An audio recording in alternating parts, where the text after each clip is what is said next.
Hi, everyone. I'm Don Rooney. And I'm John Timpane. Welcome to the Musical Innertube, the podcast born out of a mistake. We once meant to introduce a soothing musical interlude, but we said soothing musical inner tube, and the name stuck. On this podcast, we talk to interesting people about their interesting lives, jobs, hobbies, and passions. Difference makers who really make a difference. And today on the Musical Innertube, we welcome back, as we said we would, Dick Polman. And Dick, I'm just going to ask you, something happened last week. Some people are saying it's important. Yeah, I think we can probably all agree, yeah. I think we can agree there's people are saying all sorts of things right now. An aggressive change in just about everything is being promised on one side. What's on your mind? What are you thinking most about in the wake of election 2024? Well, once I got over my 48-hour paralysis, that's when I started to think about it. Yes. And how much crying was involved in that, Dick? How much crying? I thought you said how much wine was involved in it. Well, that too, yeah. No, I mean, I think this is, I may just be saying this because I've been a student of history and I was a history major eons ago. And so I kind of look at things, and maybe it's my instinct to look at things in broad patterns, but I think this is we've reached a historical pivot point in this country. And I think there's a lot of Democrats out there and people who are trying to be optimistic, who are saying, well, we have elections in 2 years and we'll get them then, or we have midterms and we have presidential election in 2008 and we'll get them then. I don't think it's going to be that easy. I think this is a trend line that is going to take a heck of a lot of time to play out, if indeed it plays out in our lifetimes. And I don't know, I have no idea whether that's the majority or minority opinion. Any opinion that's been rendered on any of this in the last week inevitably gets pushed back from somebody somewhere. So, but that's how, that's what I see. I think there's this trend line that's been going on in Western democracies or former Western democracies around the world that people are, they're ticked off at the establishment, quote unquote, or they're ticked off about post-COVID inflation, and they're ticked off at incumbent Democratic parties, small d, and they're taking it out on them. And I think that has a lot to do, not everything, because I think there's some really dark underbelly of stuff that went on last week in America, but I think I think it's part of a trend that's international. And I think this crew, the MAGA crew and the Project 2025 crew and everything that comes with it, and the sort of MAGA allied media ecosystem, which I think is a huge part of this. They've been playing the long game, and yes. They're not just gonna. Everybody's saying, "Oh, good, we'll just wait for them to overreach." Well, I don't necessarily think that's going to happen at any time in the foreseeable future. I think they're just going to dig in. I think they're going to be further emboldened, and I'm not sure exactly what the opposition should do at this point. And I think, frankly, anybody who's full of certitude, talking about it on social media or in media punditry, is just guessing. So how about that for a wake-up call here? Hey, thanks. I'm going to go hit the wine now. Yeah. Well, again, we did look at all of the pundits who have been talking since Trump's reelection about how it happened. And there have been a couple of through lines. The economy, everybody was more worried about the economy than most politicians thought. Even though the Democrats came back and said, no, everything's in good shape. And we had the Wall Street Journal saying it was a model economy for the world. That didn't affect the price of eggs. And the election did or was affected by the price of eggs. And then all sorts of things about how the Democrats have lost touch with working people, and they're now the elite, and the Republicans represent working people. So do you think when you talk about a shift in the paradigm, do you think we're talking about shifts like that, where Republicans are now talking about working people and Democrats are out of touch? Well, they're connecting. They're connecting with working people, and we have to ask ourselves why they're connecting. We have to ask ourselves, and I will answer this in a second, I think. We have to ask ourselves why, given the fact that Joe Biden did a heck of a lot for working people and manufacturing jobs coming back, and he was the most pro-labor, overtly pro-labor president in generations, and he walked the picket line, and saved union pensions in one of the major pieces of legislation. And we have Kamala Harris saying, I have a program to help people buy their first house. People who are sort of on the lower part or the lower middle class part of the scale, why all that failed. And I think there's two reasons. I mean, there's probably 50, but I'll highlight two because we don't have all night. One is that the Republicans, as always, are brilliant at sort of playing the culture war game. I think there's a lot of sort of so-called traditional values that lower middle class people, working people, perhaps hew to, and I this whole notion of that Democrats can be painted as hyper tolerant elites who believe in transgender operations and stuff. I mean, we might have talked about this before. We saw the plethora of ads that ran during the World Series and a lot of sports events, just basically Trump's people saying, we're for you, and the Democrats are for they, them. They're brilliant and have been for several generations now, playing visceral politics. You're not necessarily thinking with your head, but you're thinking with your gut and your emotions. And they do that very, very well. Democrats don't. But I also want to say the other part of my answer is I want to go back to this MAGA allied media ecosystem, which David Frum, who's a former George W. Bush aide, who now, is a commentator now, sort of a sane conservative. He referred to it some years ago as the infotainment complex.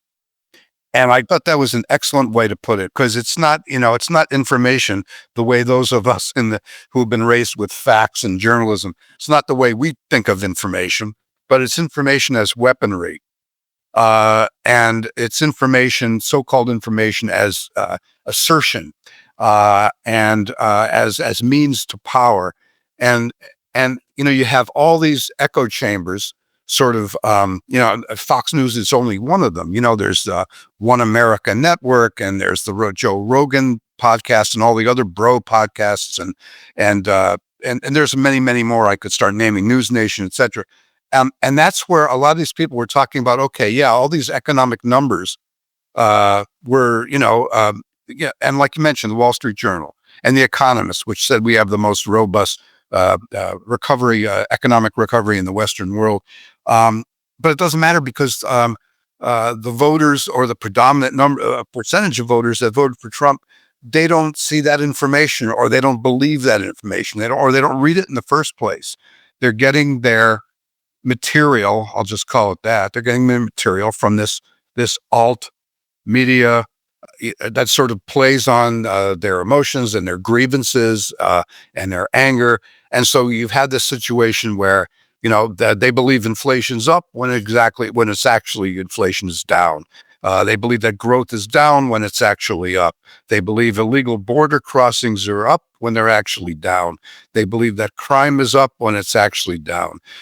They may question vaccines when in fact vaccines work great. I mean, it goes on and on. It's sort of like, it's like, what was that comic book we used to read when we were kids? It was a Superman thing. It was Bizarro World. Bizarro World, yeah. Bizarro World. Right. Everything was the opposite. so I, there's like it's a permission. Trump has helped. He's created, or he has been abetting sort of like this conspiracist permission structure. And I think, and there's been, this isn't just me talking off the top of my head. I mean, there were polls before the election saying that, I got one actually right in front of me here. Bear with me. It's like basically saying this was Ipsos AP, I think, said that those people who think that we're living through a record-breaking violent crime wave favored Trump by 25 points. And there were some other stats in there too about inflation. The same thing. People who think that inflation thus favored Trump by something like 25, 30 points. And I was in driving through, I guess it's the far northwest Philadelphia. This was last week, a couple days after the election. And there were all these signs on the lampposts saying, it's just 4 words on it. It said, Trump, safety, Harris, crime. Yes. Yeah. I saw a lot of those signs around here where I live in Harrisburg that were different. They had Trump, closed border, Harris, open border, Trump, good economy, Harris, bad economy. Yeah, basically it was just drawing the difference between the two in very stark terms. Stark terms, simplistic terms, we might want to call it. But, this is, and if this is how people are getting there, if this was how 50.5%, I think it is right now, of the voters if this is where they're predominantly getting their information, then we have, that's another aspect of, that's another crisis in this country. And it's like, it's an information crisis. It's how people get there, how they make decisions. I keep thinking again, I'm trying not to be catastrophize the situation here, but one of Trump's, heroes or models, or we're going to call him, is Viktor Orban, and I'm blanking. Hungary, right? Hungary, yeah. Yes. Hungary, okay. In Hungary. And what he does and what he has said is that, one of the ways that you sort of rule with a sort of an authoritarian aspect is, you have your own media. You create your own media, or you abet your own media. And I think that's what we've got now. And I think this is way outside the question that Don asked, but I'll just throw this in since it follows naturally for me, is that, the mainstream media, New York Times, Washington Post, et cetera, they've, I don't know exactly what the answer is, but they've got to try to come up with some kind of a response to all this, and how are they, they're going to lop off 50% of their potential readership. I mean, that asking that question is not brand new, but I think the results of this election really, really underscore that really serious systemic problem. So it's interesting. We've had this for about the past 20 years in American politics. Trump is winning right now by about 3.2 million votes in the popular vote. So not overwhelming as a victory. It's definitely a victory, and Republicans don't get to say that they won the popular vote very much. So it's a nice thing for the Republicans. And the last time was George W. Bush's second term. But it translated nevertheless to a very solid victory, obviously, in the Electoral College. And I'm thinking that what we see and the kind of presidency he's going to have in the next 4 years is going to be interesting to watch, because it does represent a majority of the voters. It was the votership was down across the country by, I don't know how much, something like 8 to 10 million votes total so far. That was surprising to a lot of people, since this has been touted as a very important election, as you were just talking about, sort of a turning point election. And it looks like it's going to be. And I'm wondering, why didn't more people come out to vote? I know the New York Times has a story about that very question, and particularly they were focusing on Democrats or Democratic leaning voters. It certainly took, well, everybody got taken by surprise about some aspect of this, but what took me by surprise was that Harris is getting, at least by last count, roughly 10 million fewer votes than Joe Biden got. Yes. And that to me is astounding. And perhaps, if you don't think about it, if you don't proceed to think about it, it sounds confounding, how that could be possible given the framing of the stakes. And can I put it, Dick, can I put it a second way, which is, we'll make the same point, which is that Trump, if things continue the way it's going, will get about the same number of votes he got the last election.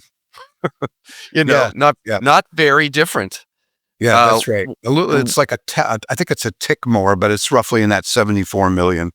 Exactly. And whereas Harris is going to underperform Joe Biden, as you said, by 7 to 10 million votes. 10 million votes, yeah. They're still counting in California, but whatever. So we have with Trump, we have a support group that stayed the same. Mm-hmm. And with Harris, well, a lot of different stuff happened, and she's just she's lagging badly behind Joe Biden. It's why didn't those Democratic voters turn out? Well, I mean, there's probably 10 different reasons. Sure. I can't help thinking, that there's some, well, I can't help thinking, I mean, there's proof of this, that there's some racism and misogyny, a double dose there, a twofer, for a lot of people, or some people just couldn't abide one, or the fact that she was a woman, or they couldn't abide the fact that she was, African-American / Indian, excuse me. And I can't help thinking that that's one of the factors. I mean, I think she suffered. I'm going to come back to that in a second, but I don't want to put it all on that. But I think there's, I think she got perceived by a lot of people as the incumbent, and had to take the heat for being an incumbent, or that she didn't separate herself out enough from Biden, who is, historically, whatever, he's widely unpopular for, complicated reasons that I think are unfair, but that's another story. And I guess she didn't separate herself enough. I mean, she did some things, and she proposed some things that Joe Biden didn't propose, but, I guess, I think she just suffered from that. She maybe suffered from the fact that she only had, 100 days to do this. And, I think there's a lot of people who feel that Joe Biden, even among some Democrats, that Joe Biden's, stayed, that he was determined to run for a second term, and he should have announced that he was never going to run for a second term, so that Democrats could have had a competitive primary, and that it wouldn't look like it was being handed to Harris. I mean, I think there's a lot of reasons in that stew, but I come back to the race and misogyny aspect of it in one respect that I think really jumped out at me. Since we're talking also how these things come down to 7 swing states. Pennsylvania, and you might have heard this, in Allentown, there's a huge Hispanic population in and around Allentown, and there's a popular Hispanic radio host who was talking about the election a lot during the last bunch of weeks, and he was taking a lot of calls from Hispanic men who were saying there was just no way that they were going to, this was Hispanic men. So, to take the race issue out of it in this respect, the Hispanic men said there was no way they're going to vote for Harris, because they came and the radio host was explaining this later on in some interviews, that their attitude is, or their belief is, that culturally, they're very patriarchal. And, this idea, that a woman was going to run the country was just unacceptable to them. Women are in the house, and they take care of the family and the children. And the host who was explaining all this, he voted for Harris, and he said so. And he was trying to argue his points with these men who were calling in. And they wouldn't go with it. They wouldn't abide it. And if you look at the exit polls, and how solid, there's this huge, solid majority of Hispanic men in swing state Pennsylvania voting for Trump. And so this whole notion that we all had, not we all, but many of us had, that after the Madison Square Garden event where the comedian made jokes about Puerto Rico being a floating island of garbage, and we were all saying, "Oh boy, that's Puerto Ricans are going to vote en masse now for Harris because of that." Well, that didn't play off. This patriarchal thing, this misogynist thing, if you want to call it that, it really was a factor. Now, why? I'm sure there are a lot of other reasons why Harris's figures were so dampened. But those are the ones that come to mind for me immediately. You guys may have other. Yeah, there's a couple of things that I've seen in follow-ups. The Hispanic population went for Trump in numbers that nobody anticipated. And one of the reasons I think, and John and I grew up in Southern California, we knew a lot of Hispanic people, a lot of Hispanic families. I did anyway. John, and Sure. agree with me on this if you will. The Hispanic families in the United States are mostly conservative. They are not liberal people, especially when it comes to culture. And that's a good reason why they may have followed Trump although most of them quoted the economy. Most of them said, they were having trouble paying their mortgage and buying groceries. The other thing that I noticed was that among white women, Trump took 50% of the vote. I know. Third straight election. Exactly. Yeah. And the other thing that occurs to me is there were huge protest votes in New York and in Michigan from Arab areas where they didn't vote for Biden in the primary as a protest against what they perceived as the Biden-Harris lack of support for Palestinians. I don't know if they stayed home in Michigan because Michigan went for Trump this year. Yeah. And New York did not. New York went for Harris, but I'm wondering if that was enough, if their numbers if they stayed away and that was enough to affect their numbers in Michigan. I don't know. But that was another thing that occurred to me as we were looking over the reasons why and why not. Look at it this way. Trump's run 3 times. He's beaten both times he won, he beat women. Time he lost to a white guy. There's something to that. I don't know whether, we at this point, despite the fact that there have been women heads of state and everywhere from Britain to India and any number of others, Israel, we could mention. I don't know if we're going to see one in our lifetimes. There's something about, and I just kept returning to that point, but I take Don's points as well. And you mentioned about white women, it wasn't, we all thought that reproductive rights was going to be a major factor in a Harris victory. And then you look at you look at the exit polls, and exit polls aren't always, correct, at least the initial ones. But abortion was way down on the list. It turns out, and in several states where Trump won or flipped the state, passed abortion rights laws. It's such a wacky election. Yeah, Missouri. Yes, I think Missouri might have done that. Arizona, I think, did that too. Arizona did it. Places so you have to ask yourself that there was something about not voting for Harris that really resonated, with people. I have to say, and I'm going to sort of segue a little bit, just because if I don't mention this now, I may forget. Please. So even though, all right, all the things we've just said, despite all that, despite her being 10 million votes down or whatever, he's winning he won the popular vote, as John said, the last time it happened was 2004.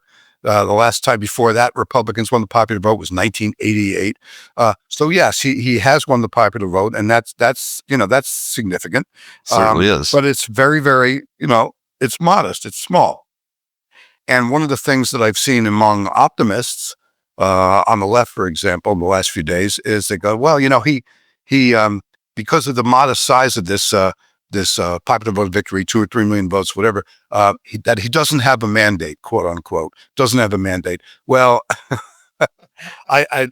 big deal, right? That's what I say about that. Big deal. They'll say, what Republicans do, and this didn't begin with MAGA or Trump. What Republicans do is it doesn't matter. It doesn't matter what margin they won by. They just go ahead and they govern as if they had a mandate. And as you guys may remember, in 2000, when George W. Bush lost the popular vote and he got dragged across the finish line by 5 Republican appointees on the Supreme Court, he said, "Well, I'm still good," and he said it in his inaugural. I'm just take this as a mandate to govern, and he pushed these heavy upper income tax cuts. It was one of the first things they did in the new year in 2001, and it didn't matter, that they didn't take it, whereas Democrats are much more, we have to be cautious and careful here. We didn't win an overwhelming victory. Republicans don't care about that. They just do what they do.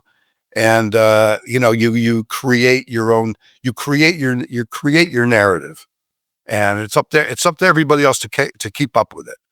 It seems to me too that, just in terms of realpolitik, that winning equals a mandate. If you get into the House and the other guy doesn't, that, right? I mean, it just counts for everything. And especially if the entire party is pulling, they're all taking their lead from Trump. There's not going to be any kind of, independent Senate, that's going to be the great deliberative body. They're not going to be deliberative. They're going to defer to everything Trump wants. And the House may still be Republican. So, the Republicans, they all row in the same direction. And here's the Democrats going to be all fighting with each other for the next couple of years. And so it's a perfect, you got your political capital, and you spend your political capital and hopefully not hurt too many people. Although, we'll see what happens with mass deportations. There was a little debate went on in my household with some friends that were over last night, and their idea, and one of the arguments was that they made was, this mass deportation thing, it's going to be, it's going to cost trillions and trillions. It's going to be chaotic. It's going to, take people out of the economy, et cetera, et cetera. So for those reasons, Trump won't do it. And I'm like, are you kidding me? At this point, you're not going to take these people at their word. They do exactly what they say they're going to do. Yeah, and he has appointed Stephen Miller is now back in the good graces, and he's the guy that's advisor of some sort. Yeah, right. And he is named as the border czar, that ex border guard who's ready to throw everybody out. Yeah. So he's going to do it. We'll return to our podcast in just a moment, but first, here's a soothing musical interlude.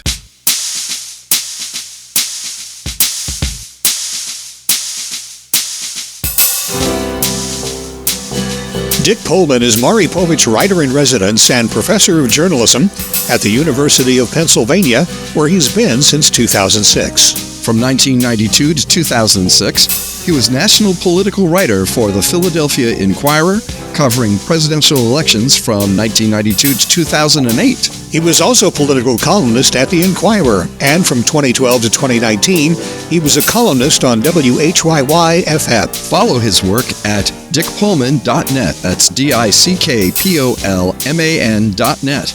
And check out his University of Pennsylvania webpage at english.upenn, that's upenn.edu/people/Dick-Polman. And now we return you to the Musical Innertube, already in progress. Well, there's two things that come to mind here. The first, when you're talking about how the parties operate, it reminds me of a joke that we used to tell in the Pennsylvania Senate. I worked for the Democrats. And the joke was, the Republicans go into caucus and they come out with a format. The Democrats go into caucus and they come out with 10 different orders of pizza. And that's kind of how it always works, is the Democrats fight amongst themselves and the Republicans pull together no matter what. And they've done that behind Trump. And we always say, how do these moderate Republicans stand Trump? And in the chance that he won, which he did, now they're all behind him. He's got the Senate, the House. He has the Supreme Court. is there anything that can stop him? And I guess my question to you, Dick, is you were talking about a big paradigm shift here, a big shift in how the country runs. This certainly looks like a huge shift in the way the country will run, at least for the next 4 years. And do you think it'll go on beyond that? Yeah, well, it very well could. It kind of, it may depend on how, if they screw it up, if they screw up deportations and it's so botched and chaotic and crazy that even some, of the persuadable voters who went for Trump at the end might say, well, this isn't really what we wanted. This isn't really working out. Arguably it could swing back the other way, but I think this time, I think this time the Trump people are more prepared for what to do. And if that's the case, this is sort of what I was saying at the top, that this could go on for some years and for the foreseeable future. And what it's going to actually, and it already is, it's going to prompt a lot of people who are in opposition to all this to debate, as they are right now, what to do. What do you do next? What is the form of pushing back? Is it, do you do, I don't know. There was a 1 million person resistance march right after Inauguration Day in 2017. The huge resistance marches. Everybody was so proud. We had resistance T-shirts. We being people, I saw them anyway. Resistance T-shirts, and so what about if we tried that now? What if he then sends in I'm being catastrophizing a little, but just for the sake of argument, what if he sends in the military to quell protests? Supreme Court's going to say, hey, it's an official act. So what form can these protests take? Or is it just a question of, everybody just keeps, writing and communicating and with each other. And I don't know, because there's a lot of people right now, and there might be people in your circle that are saying this. And I'm partly in this circle myself. Just like, exhausted by the whole thing and just need mental health breaks. And I know a lot of people who are they're not watching the news. They're turning off, the cable news' ratings have plummeted in the last week. People can't take it anymore. They can't listen to it. People need a break. And, so what does that mean? Where's it? A lot of people I know who are on Elon Musk's X, formerly Twitter. A lot of people I know who are on there are getting off X as a protest to Musk, and they're going to a couple other social media sites, Blue Sky and Threads, but now there's a debate about that. No. Some people say don't leave Musk's X, because then it'll just be like this. It'll be a real sewer. So we need some people there with brains to have that conversation that you need, and to make it at least keep it somewhat I don't know, not even-handed, but not so asymmetric. Let's put it that way. So people aren't sure what to, and all these people who stopped subscribing to the Washington Post because Jeff Bezos wouldn't do the endorsement. My attitude is, it's like, no, don't put. You made your point. Now you've got to subscribe back to the Washington Post, because if you need those reporters who are trying to do the good work. They need support. They need financial support. We can't just, you can't sort of preemptively surrender. But this is what a lot of this, I think millions of people are wrestling with this right now. It's in some ways pretty profound. I have never seen anything like that before. One person whose name we have almost not mentioned at all is Harris's name. And I'm wondering, from one perspective, you could say she got started with only 90 days remaining to do a campaign. And from that perspective, she seemed to have done pretty well in 90 days. Mm-hmm. But she was also tacking against really heavy prevailing headwinds. I think we all, and as you started off this half hour, Dick, the notion that some people were refusing to vote for a woman.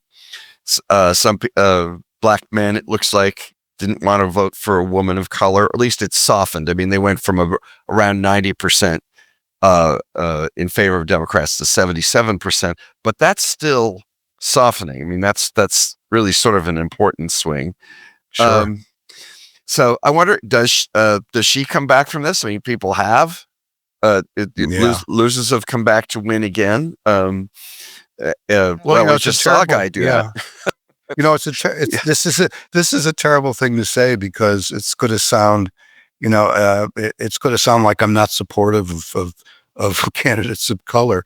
But I mean this. I think, assuming we have free elections in 4 years, and I'm not being, I'm not trying to be too black when I say that, in my humor.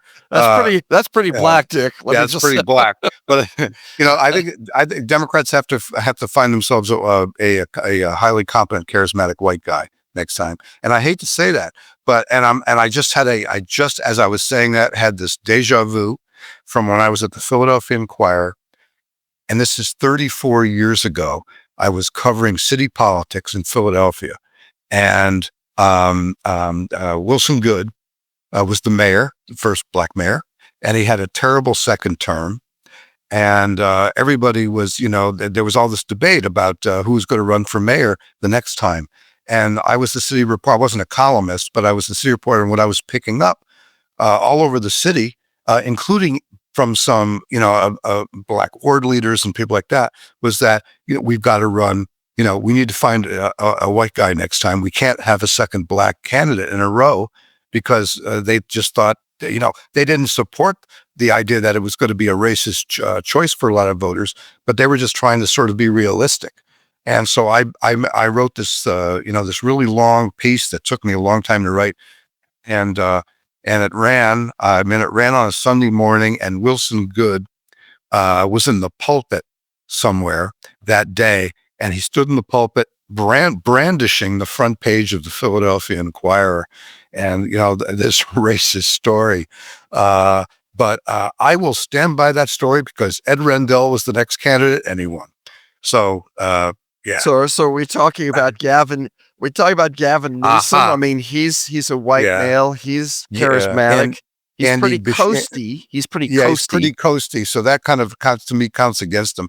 I like Andy Beshear of Kentucky. I don't know how charismatic he is, but he has the right profile. From a red state. He just he's won comfortably there. Even when the votes have gone, red in other campaigns, on the same ballot. So it's somebody like that. I mean, the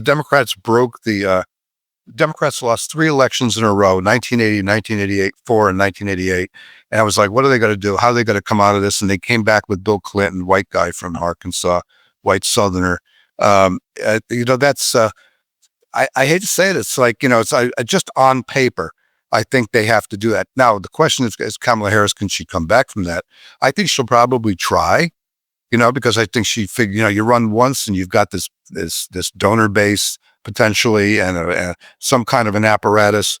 But I would not, I don't know. I mean, I think the Democrats tend to, when was the last time the Democrats nominated somebody a second time who lost the first time?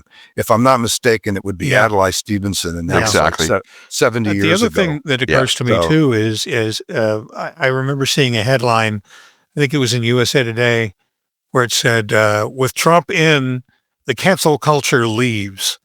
Again, talking about social issues. And again, when you start talking about a white male who could run for president, one of the names that pops up is Josh Shapiro, who's the governor of Pennsylvania and almost made the cut as her vice president.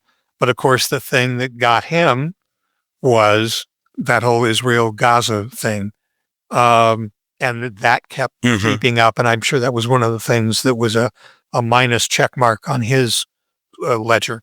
Absolutely. So again, if we're talking about 4 years from now, or I don't know, if Trump thinks he could run again 8 years from now, I don't know. I don't know how that will work out. He has a Supreme Court on his side, so they may say, well, it has to be consecutive terms. He could do another consecutive term. And I don't know how the Supreme Court is going to interpret the Constitution. Now, I think we have a constitutional amendment that that bars that. Yeah, I Yeah. don't think you can have. I don't think you can Okay. have more than a total of 10 Okay. years, no matter how it goes. So he could run, win again, and then step down 2 years into his third term. So You know what I was thinking the other day was that if real life was like if real life was like the writer's room in a lot of these political, boilerplate, boil pot series that you see, like the diplomat on Netflix, for example. If real life was like that, you know what would happen now? Joe Biden would resign right now to make Kamala Harris the first Black female president for 2 months. yes. One of her aides suggested that. Oh, really? As a matter of fact, why the heck yeah. not? I mean, what difference does it make? It would play. Exactly. It would make her the it would play 47th with- president. Yeah, it would play with Trump's head, and all his red hats with 47 on it would be all screwed up. I'm in the absurdist realm now. I can't help going there. The other thing I was thinking, just in the absurdist realm, is I was thinking a couple things. One is that Maya Rudolph is now available for extensive location film shooting. Yes. 12 months of the year. Tim Walz is now going to be the answer to a trivia contest question, and Merrick Garland is mayor. Maybe he is deceased and we don't know it, but there's things that he could have done 3 years ago that he didn't do. Right. So he can't pack his bag soon enough. Kind of a dead man walking. Those are just 3 random things I was thinking about today before we. And Tim Walz, when you were talking about that, it reminded me of a Saturday Night Live bit that they did just a couple of weeks ago, where it was a game show and the whole idea was to remember people's names. And Tim Kaine came out and said, "Who am I?" And nobody knew. Right. That's right. I Right. think we have to stay away from people named Tim with only 2 syllables. Maybe that would be a Well, Yeah, there you go. Yeah. That's something maybe all Democrats might be able to agree on. And for those of you who don't remember, Tim Kaine was Hillary yes. Clinton's running mate In back 2016. when the first Trump Yeah. victory. well, So Dick, we could, of course, stay talking to you for a whole hour here, but I figure you probably have other things like eating that you might want to do, or drinking heavily, which I might want to do. We want to thank you for coming back on. I think this is as good a discussion of what just happened as you can get. It's Thank you. And thank you guys for prompting me and adding all your quality observations. to be continued. Dick All right. Polman, ladies and gentlemen, and thanks again. Thank you guys. And thank you for listening to the Musical Innertube. Hey, let us know how we're doing. Send us an email at musicalinnertube, all one word, @gmail.com. Do you know someone with a great story to tell? Let us know. Send us an email or log in to our website, musicalinnertube.com, and click on the microphone in the lower right-hand corner to leave us a voicemail. And while you're on our website, take a few minutes to listen to past episodes of the podcast. They're all there, along with pictures and biographies of our guests, blog posts, and lots more. And as always, our thanks to virtual band Car Radio Dog for providing us with our theme music.